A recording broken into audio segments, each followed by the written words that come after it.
Okay, Randy, it's time to solve the mystery. The right-handed staple versus the left-handed staple. Explain that to our audience. Okay. This staple is a right-handed staple. And the reason I know that is when I'm looking at it, the right-hand leg is cut, okay? If I flip the staple over, we still have a cut on the right-hand side. So this is a right-handed staple. If the cut was on the left-hand leg, then it would be a left-handed staple. So when we drive this into the post, we never want to drive a staple straight up and down. We want to lean it one way or the other. So in this instance, we want to drive this staple, we want to lean it to the right a little bit when we drive it.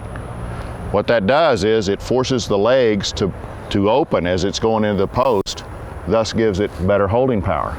If we drive this staple this way, the legs are going to try to come together, thus it'll come out of the post easier. A couple other tips about staples is, number one, you never want to drive them all the way into the post.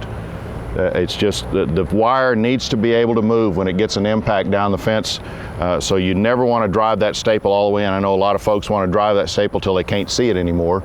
That's exactly the wrong thing to do. You always want to leave an 1/8 to 1/4 inch gap underneath the wire between the staple and the wire.